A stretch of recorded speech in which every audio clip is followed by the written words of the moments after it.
Hey everyone, welcome back to the channel. Today we're diving into one of the most explosive stories to break in 2026. And trust me when I say this, what you're about to hear will shake your understanding of power, money, and politics in America. We're bringing you the stories that the mainstream media won't touch, and your support means everything. Before we dive into today's explosive story, if you want to see more investigative content like this, make sure you subscribe to the channel right now and hit that bell icon so you get notified every time we drop a new video. On February 8th, 2026, the U.S. Justice Department released a massive cache of documents related to the Jeffrey Epstein case. And buried within those files is a revelation that connects one of the most notorious criminals of our time directly to one of America's most powerful political families. We're talking about Ghislaine Maxwell, Jeffrey Epstein, and Bill Clinton. We're talking about $1 million wire transfer, secret emails, and a foundation that was supposed to change the world. But was it built on dirty money? That's what we're going to find out today. So if you want the truth, if you want to understand how the elite really operate behind closed doors, then you need to watch this video all the way through. Let's get into it. Before we dive into the documents, let's establish who these people are, because their stories are darker than most people realize. Jeffrey Epstein was a financier, a billionaire who moved in the highest circles of power. On the surface, he was a successful businessman, a philanthropist, a man who rubbed shoulders with presidents, princes, and CEOs. But behind that facade was something truly sinister. In 2019, Epstein died in his jail cell while awaiting trial on federal charges. Officially, it was ruled a suicide, but millions of people around the world believe he was murdered to protect the powerful man whose secrets he held. Why? Because Epstein had dirt on everyone. He ran a sophisticated operation for decades, exploiting underage girls and allegedly using that exploitation as leverage over some of the most powerful people on the planet. Epstein owned a private island in the Caribbean, often referred to as Pedophile Island, where he allegedly hosted politicians, business moguls, celebrities, and royalty. Flight logs show that his private jet, nicknamed the Lolita Express, carried dozens of high-profile passengers to that island. And standing right beside Epstein through it all was Ghislaine Maxwell. Ghislaine wasn't just some random associate. She was the daughter of Robert Maxwell, a British media tycoon with his own controversial past. Ghislaine was educated, sophisticated, and deeply connected to elite circles in New York, London, and beyond. But her real role was far more sinister. According to federal prosecutors, Ghislaine Maxwell was Epstein's right hand. She recruited young girls, groomed them, and delivered them to Epstein and his network. She was the mastermind behind an organized criminal enterprise that destroyed lives. In 2021, Ghislaine Maxwell was arrested. In 2022, she was convicted and sentenced to 20 years in federal prison. But now, in 2026, the Justice Department has released documents that reveal something the public didn't fully understand before. Ghislaine Maxwell wasn't just involved in Epstein's criminal activities. She was also deeply embedded in legitimate, high-profile institutions, including the Clinton Foundation. And that's where this story gets really interesting. Let's talk about the Clinton Global Initiative, because understanding what it is will help you understand why this revelation is so significant.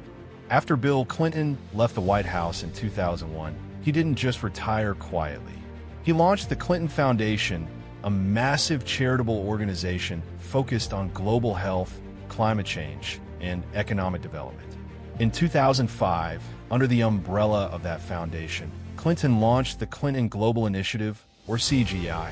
The idea was simple but ambitious. Bring together world leaders, billionaires, NGOs, and activists once a year to commit to solving the world's biggest problems. It sounded noble. It sounded like a force for good. And on the surface, it was. The Clinton Global Initiative raised billions of dollars and funded projects all over the world. But like many large organizations connected to powerful people, questions began to emerge. Where was the money coming from? Who was influencing the foundation's decisions? And were there conflicts of interest between the foundation's work and Hillary Clinton's role as Secretary of State? These questions dogged the Clintons for years, but they were mostly brushed aside by the mainstream media. Now, with the release of the Epstein files, we have concrete evidence that raises even more troubling questions.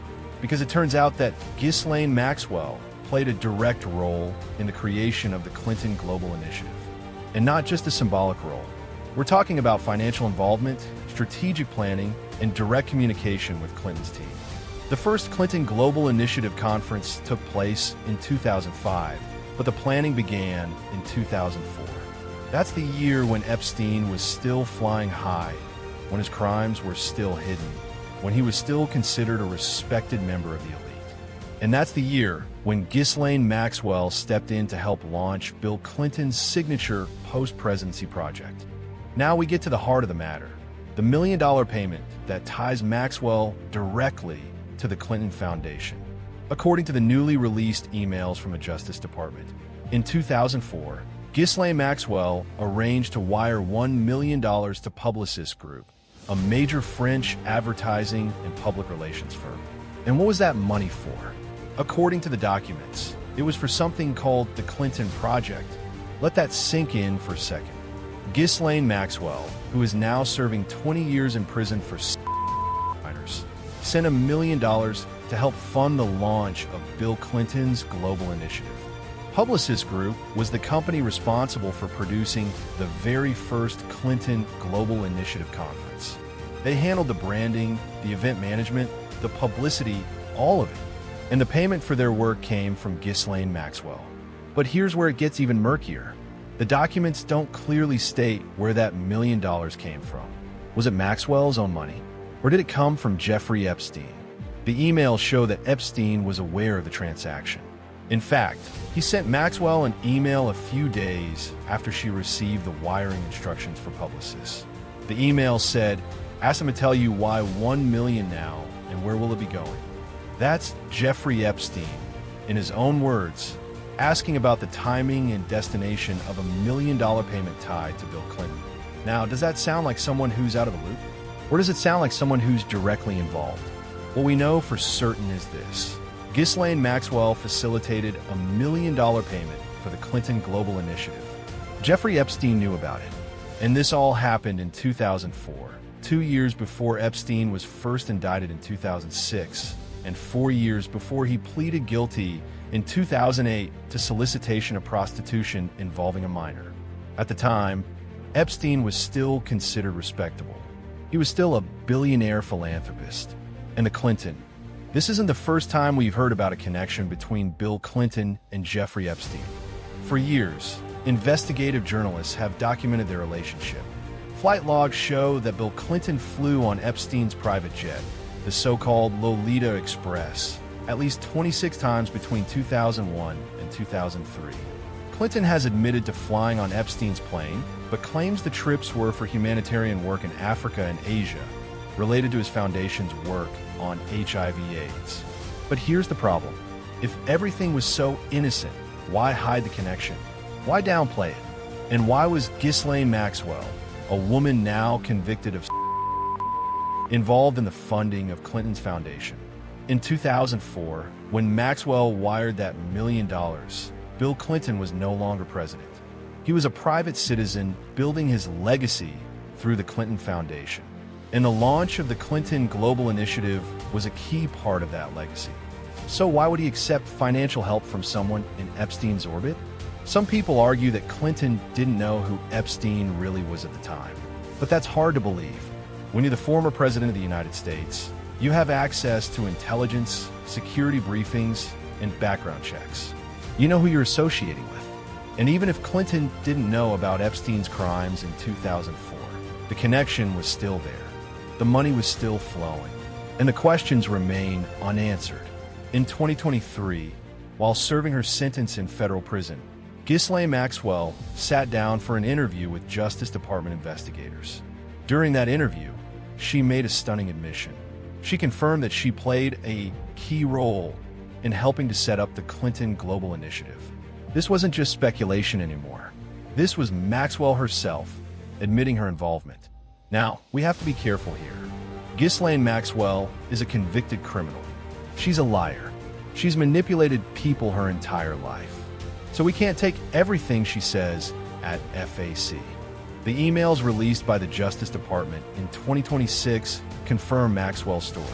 They show her participating in budget discussions for the first CGI conference. They show her communicating with both Clinton aides and Publicis Groupe. They show her arranging the $1 million wire transfer. This isn't a conspiracy theory. This is documented fact. And yet, the Clinton Foundation has never issued a statement addressing these revelations. Bill Clinton has never explained why he accepted help from Maxwell. The mainstream media has barely covered the story. Why? Because the Clintons are still one of the most powerful political families in America, and the media is still afraid to ask the hard questions. That brings us to one of the most frustrating parts of this entire story, the media blackout. When Jeffrey Epstein died in 2019, it was front-page news for weeks. When Ghislaine Maxwell was arrested in 2020, it dominated the news cycle. But when documents are released showing a direct financial connection between Maxwell and the Clinton Foundation, the coverage is minimal. A few articles here and there, but nothing close to the level of attention this story deserves. Why is that? The answer is simple. Power protects power. The Clinton Foundation has donated millions of dollars to media organizations over the years. They've built relationships with journalists, editors, and executives. They've cultivated a network of allies who are willing to look the other way when uncomfortable truths emerge. And let's be honest, the Clintons aren't the only ones. The Epstein case has always been dangerous for the media to cover because it implicates so many powerful people. Princes, politicians, billionaires, they all have a vested interest in keeping the full story buried. That's why independent media is so important. That's why channels like this one exist. Because we're not afraid to ask the questions that need to be asked. We're not beholden to corporate sponsors or political donors. So let's recap what we know. In 2004, Ghislaine Maxwell arranged a $1 million payment to help launch the Clinton Global Initiative. That payment went to Publicis Groupe for work on what the documents call the Clinton Project. Jeffrey Epstein was aware of the transaction and asked questions about it. Maxwell later confirmed her involvement in setting up the initiative. And yet, the Clinton Foundation has never explained this connection, never addressed these documents, and the mainstream media has largely ignored the story. What does this tell us? It tells us that the world of elite power is far more interconnected than most people realize. It tells us that charitable foundations can be used as vehicles for influence and access. It tells us that justice moves slowly when powerful people are involved. Ghislaine Maxwell is in prison. Jeffrey Epstein is dead. Whether by suicide or murder, we may never know for sure. But the network they were part of, the powerful men and women who benefited from their connections, most of them are still out there, still free, still living their lives. Will they ever face justice? Will the full truth ever come out? Only time will tell. But until then, it's our job to keep asking questions, to keep digging for the truth, to keep holding the powerful accountable. If you found this video valuable, please hit the like button, share it with your friends and family, and subscribe to the channel because I'll keep bringing you investigations like this. Drop a comment below and let me know what you think. Should the Clintons be investigated? What other connections do you think are still hidden? Let's keep the conversation going. Thanks for watching, and I'll see you in the next one. This is the truth. This is the Epstein Files story.